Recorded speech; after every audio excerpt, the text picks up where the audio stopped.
So go ahead and I just looked it over real quick. Um, how old is Poppy? She is 8 months. 8 months. Okay. So go ahead and fill me in on Poppy.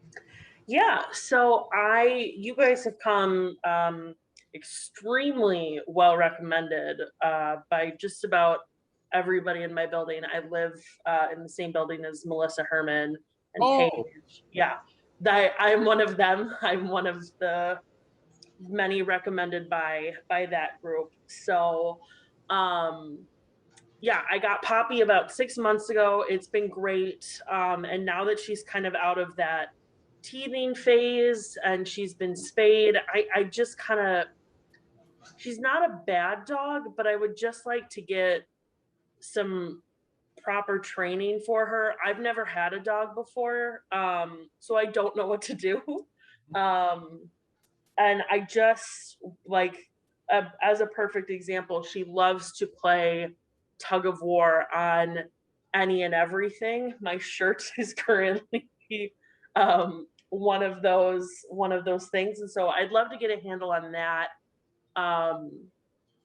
I'd also just love to get a little bit more confidence, I think, maybe in myself with her when we're out on walks, especially in the city. She loves to kind of pull on the leash, and I think I'm just always terrified that she's going to slip out and run away, because the couple times that she's been outside off leash in a little bit more of a controlled setting, she will not come to anybody because she just wants to run around, which, I mean, I get, but also I need to not lose her, sort of thing.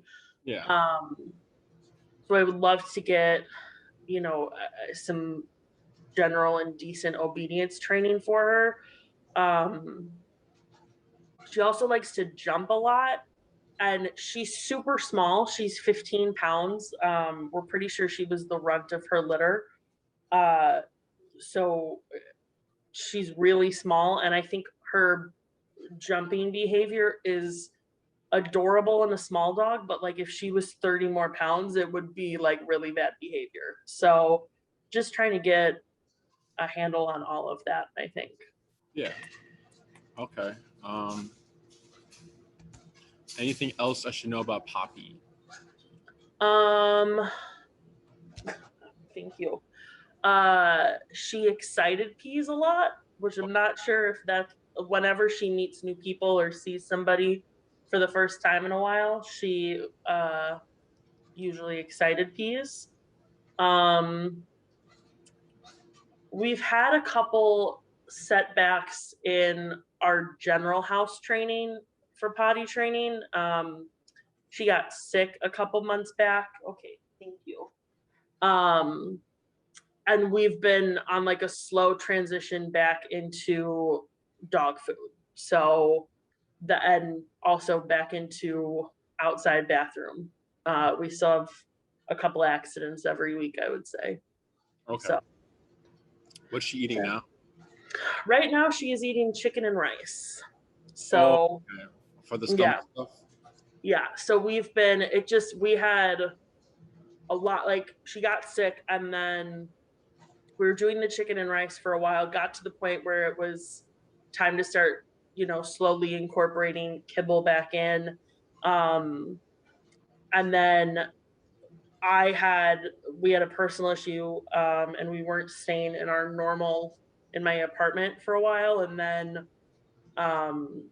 she got spayed, which also just set it back. I just felt like trying to continue the transition and her recovering for the 2 weeks just seemed like a bad idea. And it just kind of got to a point where now it's been like a month and a half. And so we're getting her back into kibble now, but it's definitely taken a little bit longer than I would have liked.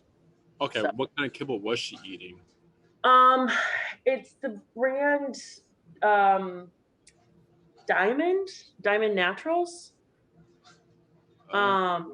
If you're trying to, I think I know. I can't remember if I know Diamond.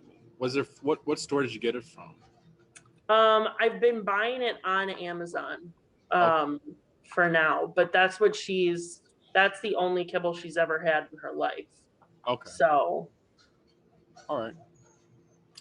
Yeah, because if you're wondering about diet, since it is your first dog, a lot of vets and commercials promote like Purina and like the PetSmart, or like the Petco food brands, mhm. and it's all like pretty much garbage food. The Yeah, Purina is like McDonald's for your dog. Jesse likes to put it, you know.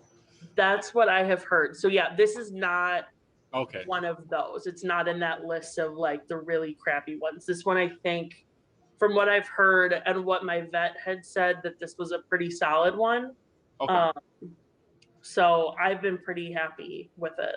Okay. Sweet. Anything else about Poppy? I'm trying to think.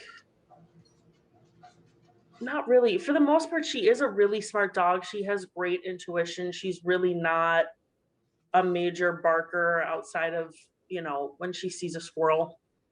Okay. So, um, and then when she starts getting a little crazy in her play, like when we've been playing with her for a while, she definitely starts to get a little more like riled up, and then there's usually some barking. Okay. I see. So, Um. Cool. And yeah. then, um, if you were to have, you know, the life you wanted with Poppy, what would that look like? Um, that's a great question. I would love to be able to let her play off leash in the park, Oh, and in like uh, my family's backyard when we're out there, which we're out there pretty often, okay. just so that she can have, a high quality of life running around, which I know she loves to do. But I get so like the park, which I'm sure you've been to at this point, but the park across the street from our building that Melissa lives in with all of our dogs. Travis. Um, yes, Yeah.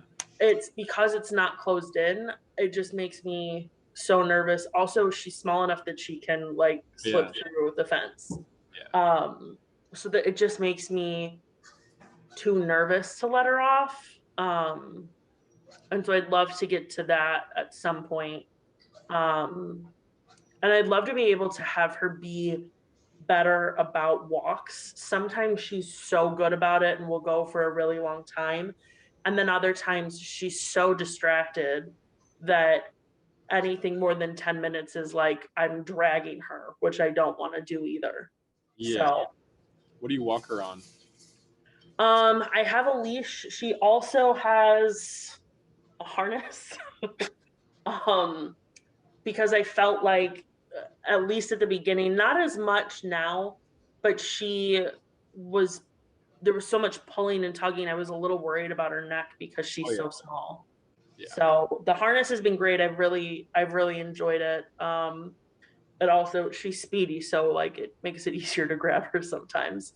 Yeah. Um, but Sorry about. I'm like most certainly no problem. I got I'm sneeze. not opposed to like a collar or anything.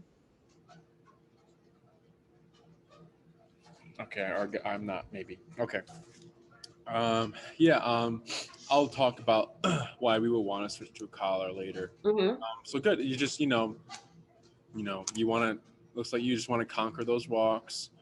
Um, give her some more freedom and just, make sure that she's under control outside and like at the park and everything. Mm-hmm. And then the puppy behavior as well in the home. Do you see yourself maybe wanting to take Poppy to like an outdoor patio and like having her just like relax and just hang out while you eat? Oh, that'd be so nice. Okay. And Yeah. then do you ever see yourself taking Poppy on like hikes or anything? Hiking, not so much. I am definitely not a hiker, but I do like I want to be able to get her comfortable. Honestly, in water, I would love to be able to get her comfortable in water. And also, or even just like close around water. My family goes up to Wisconsin every summer, and the place we stay is directly on the water. Um, and I don't want to have to be worried about her, sort of thing. I see. So, And she already really doesn't like water right now. Like bath time is definitely a struggle. So I would like for it to be a little less just general with water, a little less contentious with her. I see. Cool. So I'm going to ask you these questions just to kind of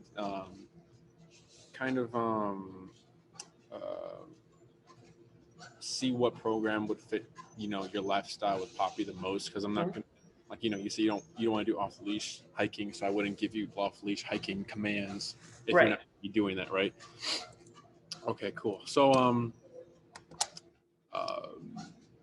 you do any research about? Well, obviously, you've heard about us and everything, and I'm pretty sure we train with e-collar, correct? Yes. Yeah. So the harness, even though like she's small, so you probably have more control because you can control her whole body and everything. Mm-hmm. Once she starts to get bigger, it's going to be a little more difficult, maybe.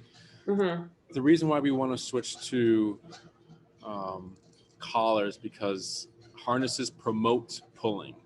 So like you'll see those like those advertisements of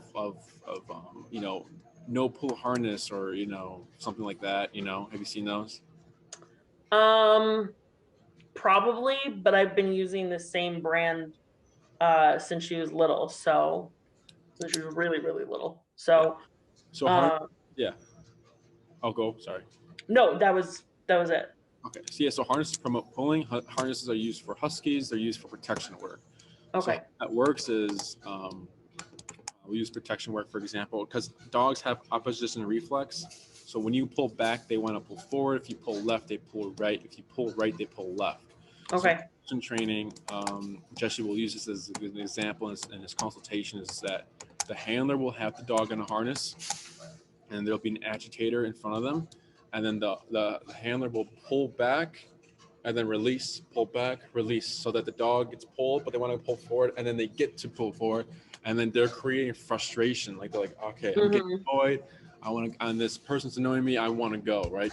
Yeah, so, I feel like I've definitely not with like we've not been in like aggressor position, but I definitely feel like that's kind of like she's a really social dog. She loves people.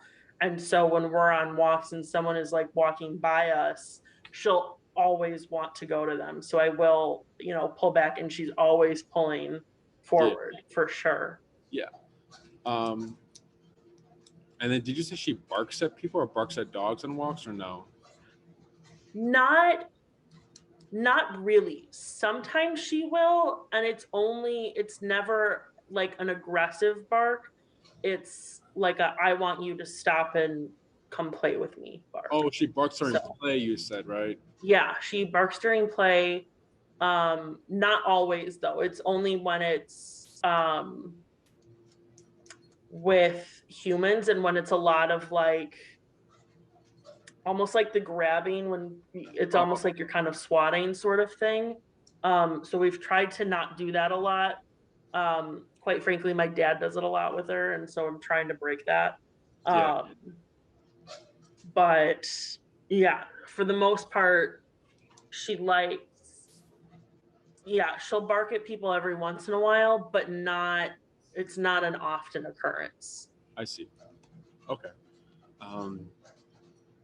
So there's a little information about the harness and everything that eventually that pulling towards humans and you pulling back can turn into more frustration, and that frustration could end up being reactivity. Okay. Where she'll just bark at every dog that comes by. Okay. It's really good that you're reaching out now just so that you're not stuck with that, Yeah. It'll be like, you raise a puppy on a harness, the puppy wants to say hi to everyone, kind of like what's going on right now, not getting to say hi, feeling this negative pressure on the chest, getting pulled away. They're getting annoyed. Every time they see an indoor dog, they're feeling this negative pressure and they're associating. There's an association now. Every time I see a dog, I get this pressure. It's annoying. I don't like dogs. And then it turns. Okay. Yeah, I definitely don't want that. Yeah. I'm not sure if it's common, but rare cases it can turn to dog aggression. But that's like later, Okay. Yeah. So like there's like, there's different how it goes is, the with puppies we do gentle leader stuff to control the head. So if we control the head, we control the body, and we can kind of stop the puppy from being a scavenger on the ground and everything. Okay. Also end up being safer because we're not at the trachea. After gentle leader is when we move on to maybe like prong collar. So prong Okay. is a step toward a good step towards like the obedience side of dog and like behavior work. Okay. Prong collar now has a option to correct your dog. Gentle Okay. leader does not, harness does not, and a regular flat collar. For some dogs, if like it's a soft dog, can. So prong collar is a good way to like stop the leash, like hurt. Putting the brakes on when you're walking on a move. That's where prong collar can help you guys or help owners. And then prong collar is also just good to correct. Issue with prong collar is that once you take the leash off, then you don't have control, right? Yeah. And that's where the setback or like the con is. And then another con would be, if Poppy really wants something and you're using that prong, it's possible that the prong collar just cannot hold her back, override, or help disengage Poppy, right? Mm-hmm. After prong collar, what's that? Wait, Elias. I think Biggie's done. After prong collar is e-collar. Do you know what an e-collar is? That's the one that it like, I don't know if it's the right word, but like shocks them, right? Correct. Yeah. Okay. Yeah, shock is like the old school like terminology term. Jesse likes to say that e-collars are electric but not electricity. So you're not, like Nash, Melissa's dog. He's not feeling it go through his whole body. It's just like whatever the two contact points are on his neck that was moving. So have you ever been to a physical therapist? No, I have not actually. So they use this thing called a TENS unit where it's like a muscle contractor. So I think like they're massaging or working on like tissue in your arm or something. It contracts your muscle. There's also like those of like grow six pack overnight or something like that, where it's like you put this like patch on your abs and it just does its own thing, right? Okay. So muscle contraction. That same technology is what an e-collar is. Okay. That definitely, I would say that actually is probably the reason why I didn't call you guys earlier, just because when I hear e-collar, I do think like shock through the whole body sort of thing. So knowing that that's not what it is, especially because Poppy is so small, that makes me feel a lot better. Yeah. So. Yeah, and then our e-collars have 127 levels. Okay. So there's shock collars, and there are still, I think there's still actual shock collars out there. I'm not sure, but then there's also cheap e-collars, and these cheap e-collars have 5 levels. Okay. So that number 5, right, on those e-collars equals 127, like the power outage. We just have 117 more numbers to be more specific to a dog's personality or behavior, whatever we're working with, right? So the issue with these other cheap e-collars or shock collars is that, a 3 can make Poppy yelp, right? And it's too much. But then a 2, he doesn't listen. Doesn't do anything, yeah. So for us, if a 50 is making him yelp and a 40, that's where he kind of doesn't listen, then we know we can go to 45, right? Okay, got it. But we can really fine tune it to the dog and their personality and whatever scenario or situation we're in that moment.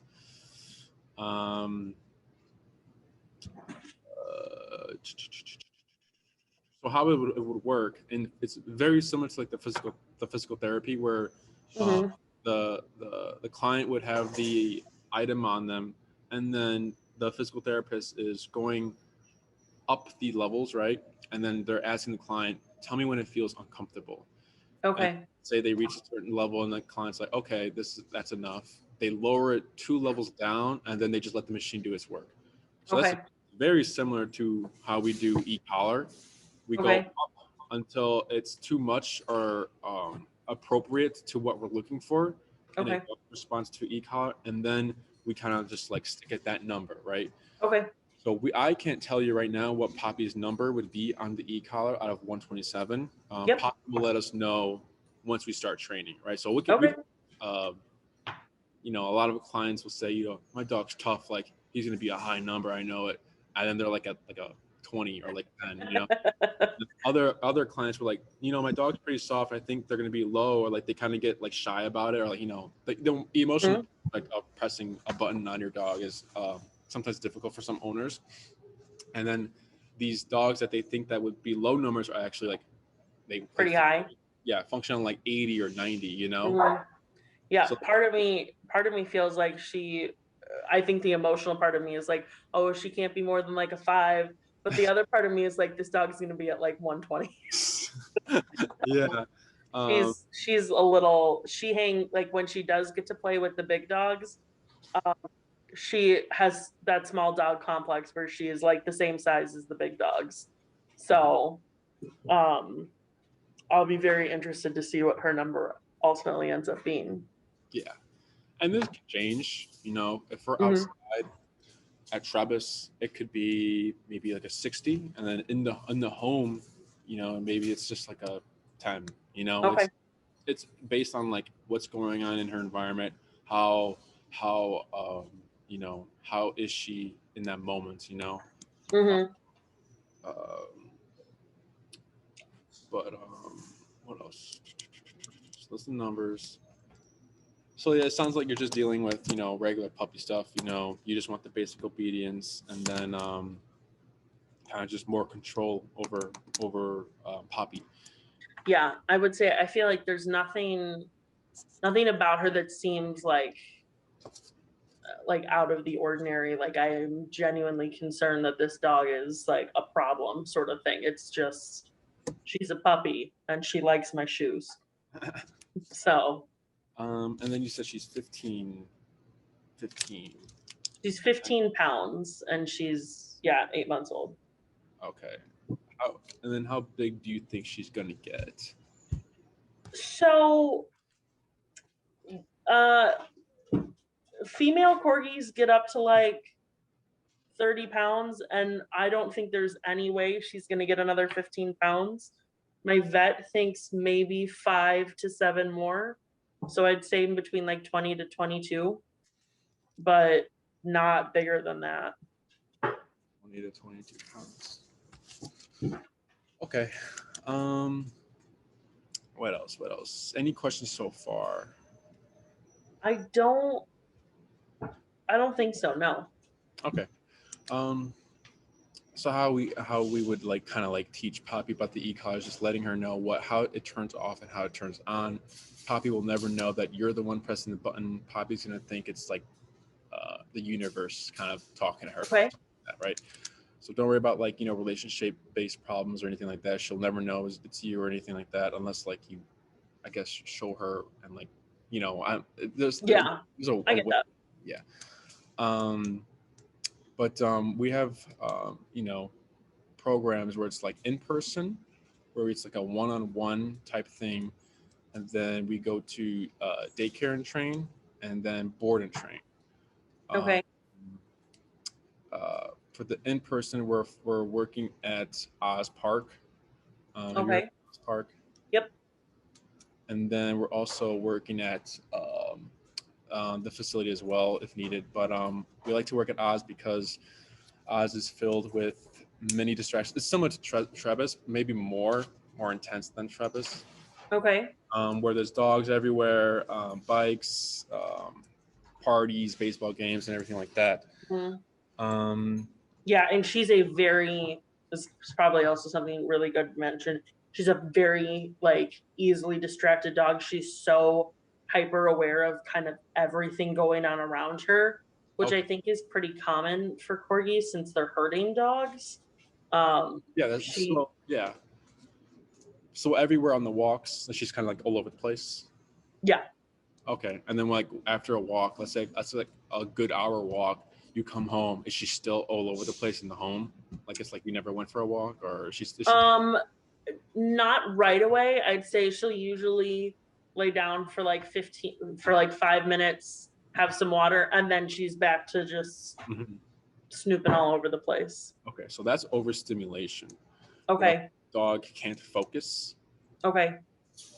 So once we start the training, the first command we go over is the heel. It's like the walk with me, stay with me, and sit when I stop. So if you take steps with Poppy, Poppy takes 5 steps. If you take 10, Poppy takes 10. Okay. This is all done with a slack leash in any environment, even Oz Park or Travis Park. Yeah, now, I love that. Once we start giving her like something to focus on and like a job, the overstimulation will go away because she can't focus, right? She's focused on too many things at the same time, smell, dogs, right? And then she comes home. The reason why she comes home still wider is because she's not getting like the mental exercise, right? So the heel command gets that mental exercise to where, you know, you'll bring her home after a walk and she'll be tanked out like for, you know, a 30-minute walk. Because since we're controlling her mentally, she needs to focus here, right? So it's more exhausting. Does that make sense? Or why that makes a lot of sense. Yeah. So and overstimulation is very common in dogs. Very common. That's nothing out of the ordinary. You know, it's very easy to address, so I wouldn't worry too much about that. It's very wise that you're reaching out now, just so we can kind of cap it right now before it kind of escalates and gets more harder to conquer. But like I said, you have a corgi, so it wouldn't be like that difficult. Like, you know, we'll get those owners who have like a Rottweiler who are letting these little things slide, and then by the time they're whatever how many pounds, it's like not the dog's like, now you want to tell me no? You know, it's more exactly. But and I just want her to have like a good high quality life, like as best as I can give her. Like I have a pretty demanding job. It's like high hours, and I do, even after the pandemic, I'll be working from home a lot, so it is pretty easy for me to take like 10 minutes here and there to, you know, be like directly with her outside of the walks that we do. But I just want her to like have, like when we're on our walks, that they are high quality for her and that she's getting like the right things out of it. So And are you working? So after the pandemic, you'll be working from home. Yes, I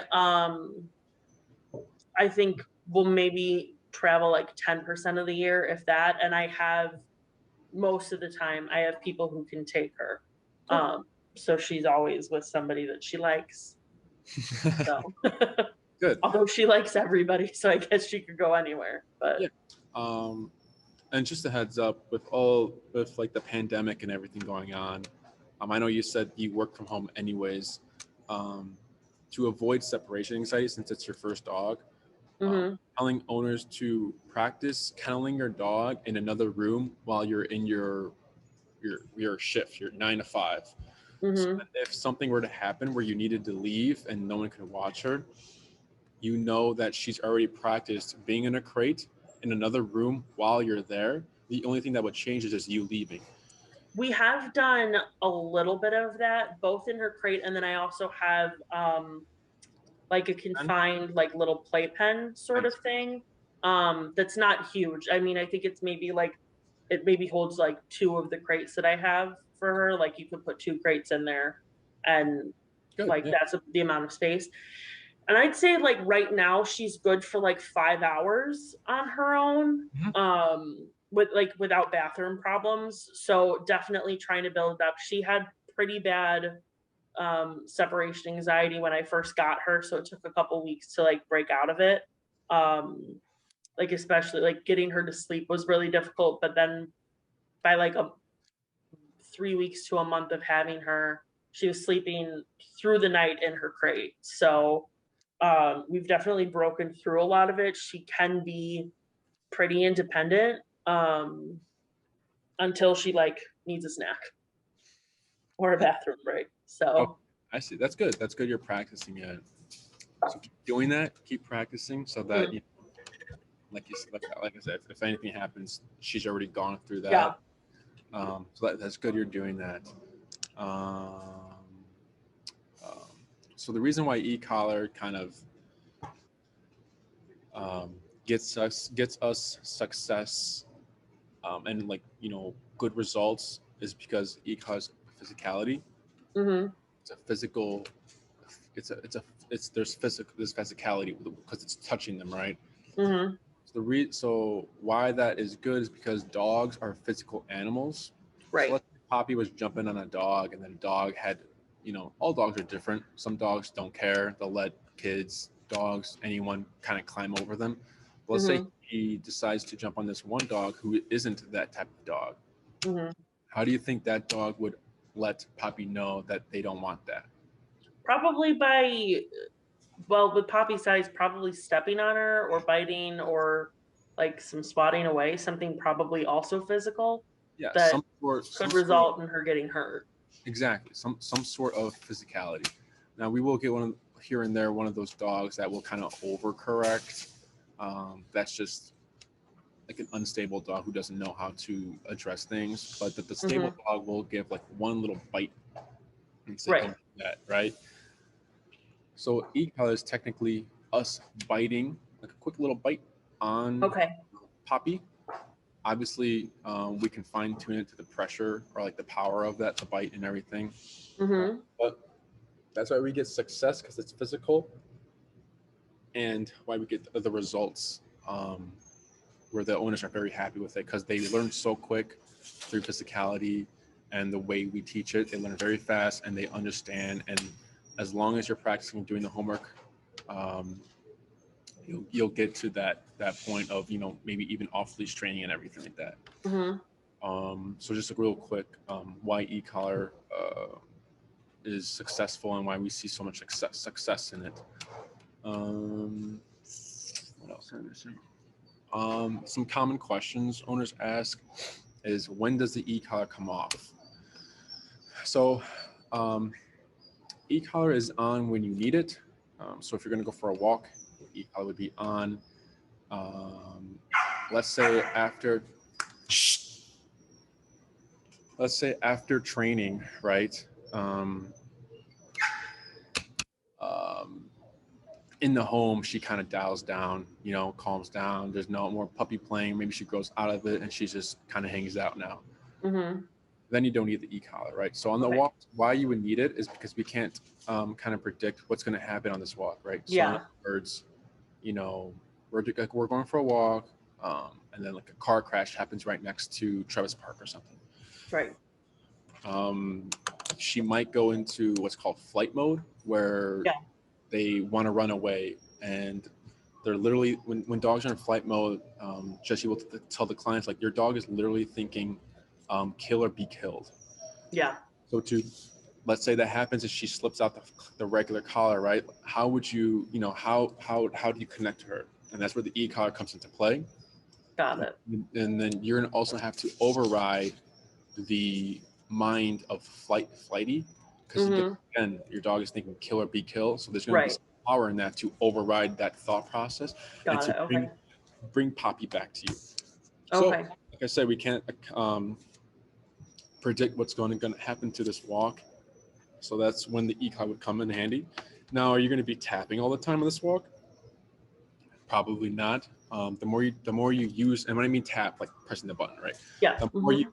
press that button now, the less you press it in the future. Got it. Okay. So like once Poppy's trained, like Jesse and a few of our trainers' dogs, probably press the button like, I don't know, like once a month or something like that. Okay. There Yeah. just in case something happens. And Right. in the home, if Poppy's an angel, like I said, then Poppy doesn't need to wear it. Let's say you're having Mhm. a guest come over. 30 minutes prior to the guests coming over, collar would be on, address whatever needs to be addressed. And then maybe you find out that, okay, after I just correct in the beginning, correct Poppy's behaviors, which means using the e-collar to stop like the jumping and everything, then Mhm. Poppy's relaxed. And then Poppy's not really on top of the guest or anything like that. Then you can just take it off. So it's just like, it's on, Got it. Okay. you can take it off since Poppy's chilled out and everything like that. Um, does that all make sense? Yeah. Makes a ton of sense. Good. Any questions so far? Um, kind of similar to what we were talking about with this one. Do you ever, when they're in training, like the e-collar, like, does it stay on while they're sleeping, or is it always good to like take it off at night and then put it back on in the morning? Um, are you like more so like talking about like getting her acclimated to the collar, like just comfortable wearing it, or I I see. probably that included, but then also like once she's like comfortable with it, even afterwards, like while we're still in like the training process, is it good to just keep it on like 24/7 with the exception of like bath time? Um, personal preference. Like I Okay. said, if you find that you're not pressing it in the home, then you don't need it. Okay. Um, but if you want to kind of take advantage of this tool, and because then we'll get some clients who have dogs, like little dogs, that will like grab stuff from the table and run around with it. And if they're like an older couple, like they can't really do the Run after her. exactly. So then they just press a button, the dog drops it, and they just stop. So Got that's it. where like Okay. the tool will come in handy in the home if that's happening, or like it's personal preference. For me, when I was raising my puppy, I had the e-collar on, so I can just Okay. address everything right away. So I don't have to. So it's not a problem in the future, right? Okay. Got Um, it. just being mindful of that, because since if you do decide to do that, to be rotating the collar to the other side every hour, because there's two contact points, right? Now Mhm. you'll start to see that if you're wearing it for a long time, you'll get pressure sores. It's not from the stimulation, it's just because It's because it's there. there's two probes in the neck right here. Got it. Okay. And then we also have like comfort pads, so it's like a different type of metal that is used for long wear. Okay. You wanted to go that route. Is Poppy more like I don't think we'll know until later. Like her coat, because corgis have thick coats. Yes, they have thick coats. Okay. Yeah. So we might need to get some adapters. I mean, not adapters, just different types of probes to kind of get into that coat. So, Okay. because fur acts as a buffer. Yeah. So, And her neck, she's pretty. like a lot of skin. Yeah, there's a lot. Well, especially because she is so small. Like she has a lot of extra skin that I don't think she's gonna grow into. So like she definitely, and it's all kind of like bunched up around here. So Okay. That's fun. I don't know. This is fun. Corgis are funny.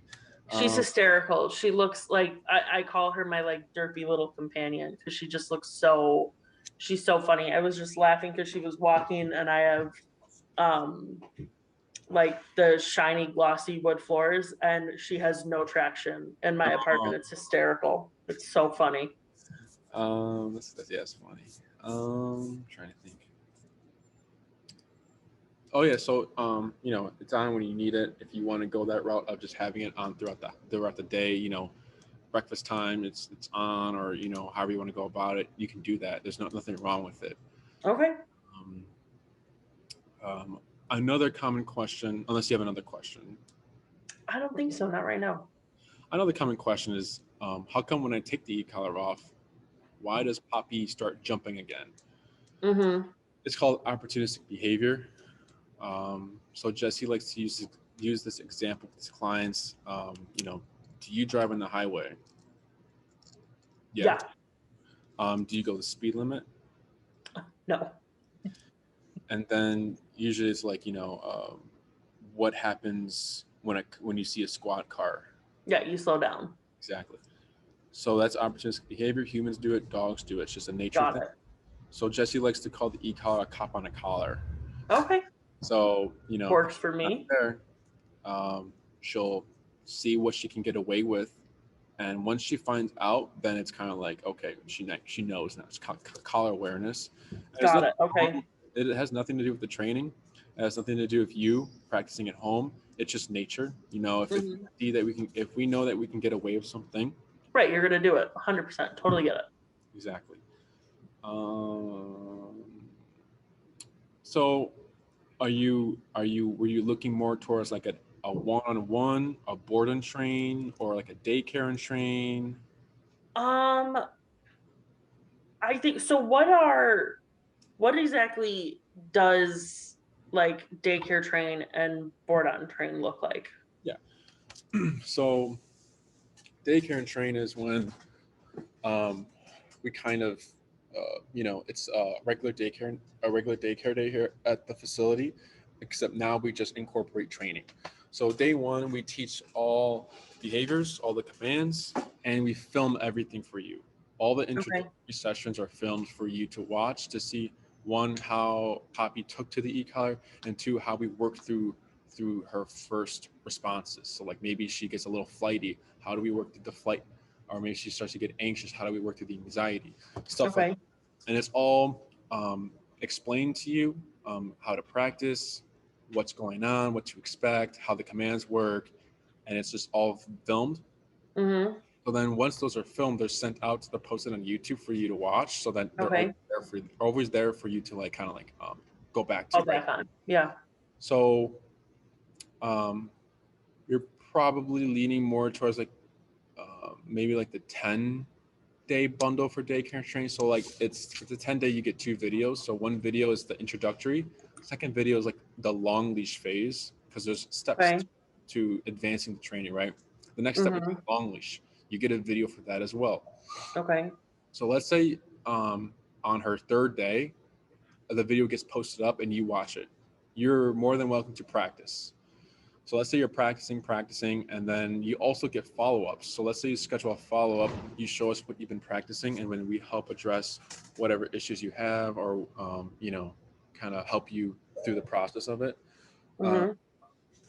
so you get follow-up, kind of keep track on what's going on in the home and everything, and then how the homework's doing, or how the homework's progressing. and Mm-hmm. and yeah, so she comes here to daycare, 7 a.m. to 10 a.m. drop off time. Okay. Then pickup starts at 3, ends at 7, and she's getting trained by everyone throughout the day. So she's getting a lot of training sessions, and she also gets to enjoy the daycare stuff, such as treadmill time, and play time with the other dogs. Okay. So that's daycare and train. Board and train is very similar, and we videotape everything, all the first introductory sessions, um, except now you just leave her for like a week or two, kind of like what you're looking at for your wants and needs and goals for Poppy. And then you get videos for those, except now, like I said, we're keeping her throughout the night, so she's technically getting more training. And then we also take our daycare and trains and board and trains on training walks, like Home Depot, to kind of incorporate the training. Because you know, if we can get success here, but like it's kind of useless if we're not incorporating it in like the real world, right? Right. We do training walks and everything like that, all the good stuff. And then you get more follow-up time for board and train. Um, yeah, more follow-up time. Pros and cons for the daycare and train and board and train, is that we get it done fast. So Mm-hmm. look at, if we were to do in-person training, you'd probably be like the 6 or 9 week program.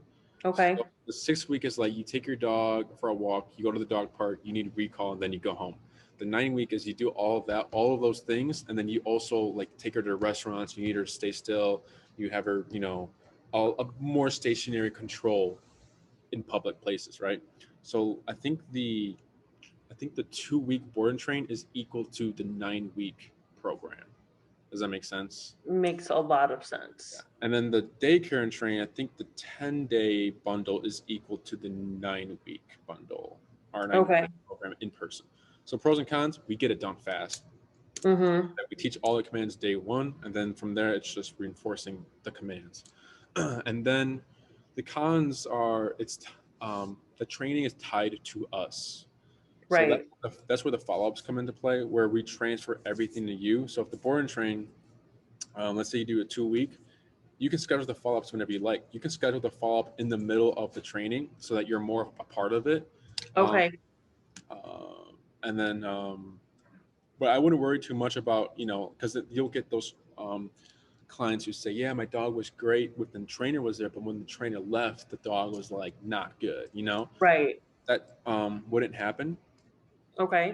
For example, when we do it in person with like a couple, partner number one will go first, right? They do all the hard work. And then they hand the dog off to partner number two, and it's easy. So right. It's very transferable. I wouldn't worry too much about, is it going to work for me? Because the number you press on the button is going to be the same output. That you press. Exactly. Yeah. Yes. Okay. So there's a con there, but there's like, the follow-up. That's where the follow-up comes into play. Mm-hmm.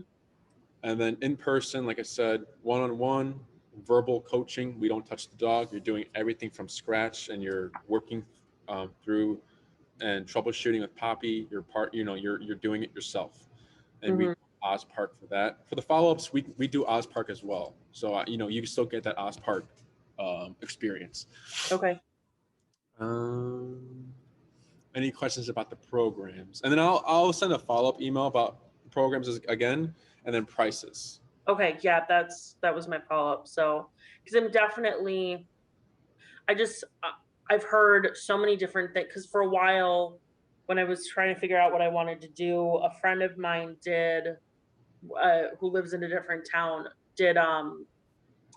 she sent her dog somewhere for like 2 weeks, came back, was pretty good for a couple weeks, but then it kind of fell out because she wasn't the one who had originally trained them, and they don't use e-collars. I don't know what they do.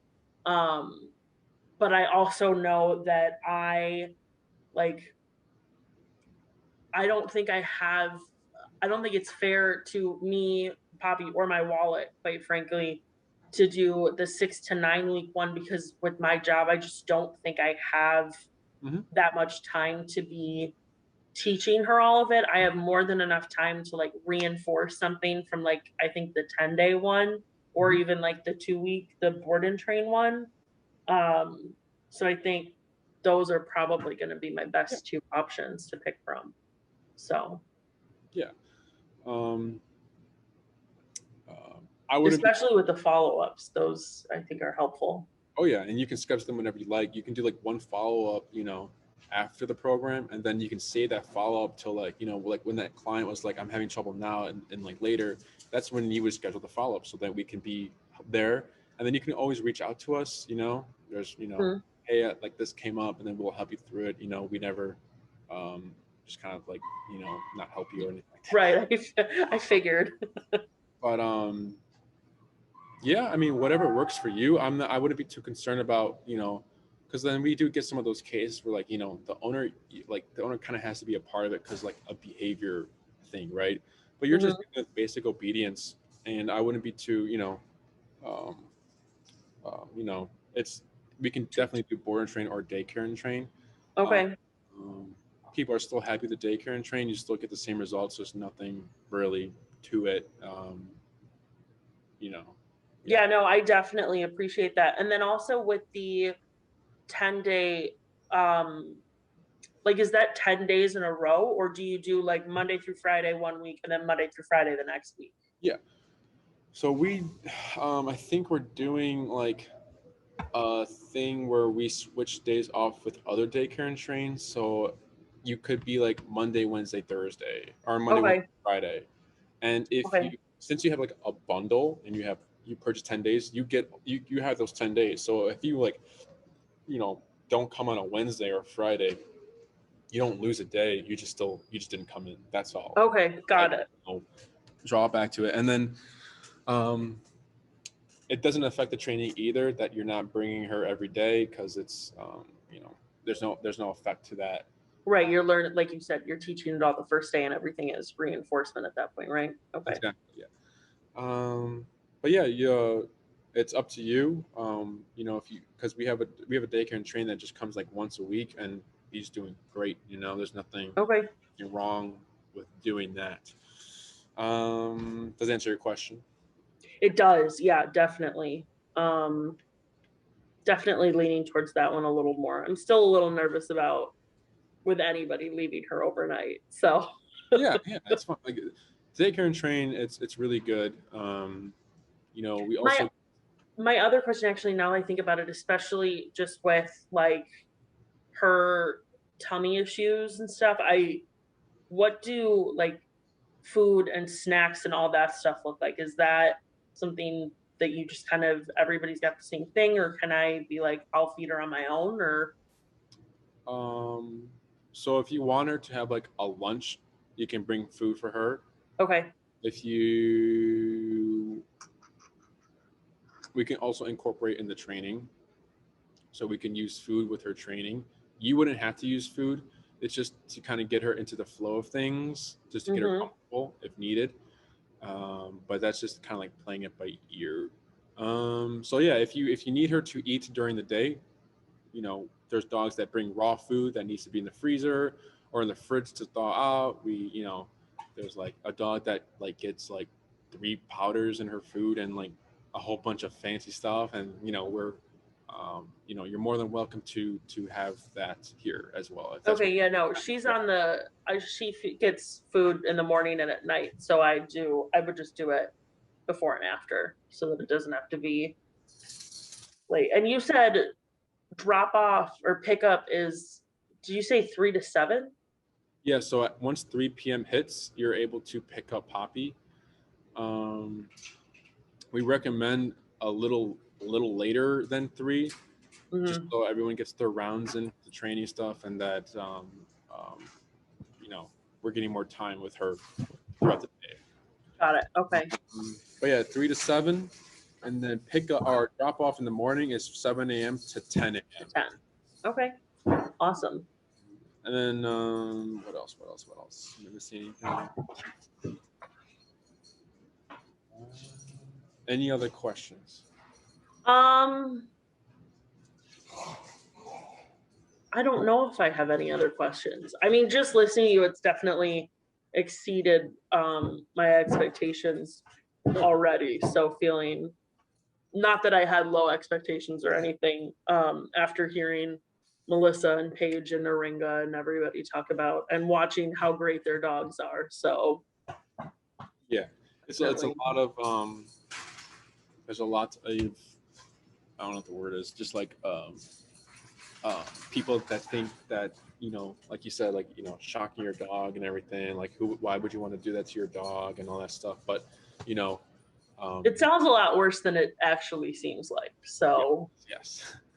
But you know, the most important part of all training is just doing the homework. mm-hmm. You know, if we end up having to go at a high number, it's just being able to do that and not having like, you know, because you're obviously, you know, hearing that my dog is on a 70 out of 127, that's like a very high number, right? But for Right. Poppy, it might just be like the same reaction that a dog on 20 gets, right? It's just that's Right. just Poppy's Right. at. It's whatever yeah. No, I definitely can get that. You'll have to set it for me so I don't have to set it and I'll just press the button. What else? Um, And then we sell e-collars as well. So yeah, I was gonna say, can I purchase it through you? yeah, you Okay. percent can be purchased through us, or I'll also be sending you an Amazon link in case you want to just order it yourself and just kind of, you know, do it yourself and everything. But just heads up with the e-collars, if you purchase from us, you get 30 days. If something happens to it or whatever, we deal with Dogtron. We'll do it for you. We also borrow you a collar. If it's past those 30 days, you would have to call Dogtra. That's the brand that we use, Mm-hmm. company, and kind of handle it yourself. And I think we can also still borrow you a collar. Okay. Um, And I don't know if you would know this off the top of your head, but do most of your clients just get them through you guys, or do most people just buy them online? we just started selling them. Okay. We're telling the clients in the consultations, we're doing that now, and you know, we're already out of a specific model. We just got some more today, so it's starting to become a regular thing. So like, if you wanted to do daycare and train, you can technically start sooner, because then you don't have to wait for an e-car to come into your home, because we already have it here. So once you come in, we can, you know, we can just use it, right? Yeah. What else? What else? What else? But yeah, you know, there's nothing really wrong with board and train. We have a lot of open availability for board and train. So then you can also start that as soon as possible if you like as well. Mhm. But then if you like that that that um, picking her up at the end of the day and just having her at night, that's also, you're more than welcome to do that as well. Any other questions? I don't think so. No, not right now. Okay. I'm trying to think if there's anything I missed. Um, Oh yeah, actually, when is the earliest I can start doing the daycare and train? um, it's just whenever you are able to, because also after this follow up, I mean after this consultation, I'll send a follow up email Hmm. again with the program I kind of recommended to you, um, Okay. e-collar, a link to it on Amazon, and then the same, we sell it for the same price, and then so if you're leaning more towards daycare and train, I send a different form than the in-person training form. Okay. So I'll send both just in Yeah, case, that'd be great. and then I'll label them and everything. So once you kind of sign up for the daycare and train, it's called the program we use is called Ginger. Okay. So kind of like, you know, filling out more information, more address, home, dog, age, pictures, and vaccinations. So if you Okay. don't have your vaccinations, either like, you know, on copy, hard copy, or digital, try getting those as soon as possible because we Yeah, have. I can get them. She just had all of them. Cool. So, Cool. And then make sure that the fecal test says negative, right? Sometimes okay. a fecal test, you know, the fecal test was taken, but then like there's no results, or like, well, was it negative or positive? Because we need that, and because we get like, you know, the I guess the city, I'm not sure. They'll come in and check, like, you know, they'll like point a random dog, like, let me see this dog's vaccinations, and it's like if we don't have them, then like we're kind of stuck there, you know. Yeah, no, I totally get that. When does her last fecal test need to have happened? Because I think the last time she got one would have been like a couple months ago at this point. Like, do I Yeah, need to get her another one? I think Or within a year, I think. oh, okay. Then yeah, I can Yeah, she's definitely under a get year. that. Yeah. So Um, so yeah, get those all set and everything if you're trying to set something up as soon as possible. Uh, okay. so shot record. Um, and then the Ginger app will ask you more questions like, you know, contact information. Mm-hmm. Um, and then after that is set up, and then you'll most likely be talking to Kimberly, who's our daycare um, uh, manager. Mm-hmm. um, and I'll let her know that you're, you know, because you're a client wanting daycare and train. Bah, bah, bah, bah, bah, bah. So yeah, anything else? I don't think so. Thank you so much for taking an hour. I know it's a little bit late at night, but like I really Oh, appreciate it and I'm very excited. I'm excited as well. So yeah, if there's nothing else, um, or if any questions come up, you can go ahead and email us, and we'll do our best to answer them. Yeah, Uh, for sure. but yeah, if there's nothing else, it was nice speaking to you, and then Yeah. be a lookout for that follow-up email. It should be sent out like tomorrow, Sounds great. tomorrow the next day. So cool, awesome. It's nice speaking with you. Thank you so much. Have a good rest of your night. You too. Thank you. Okay, bye-bye.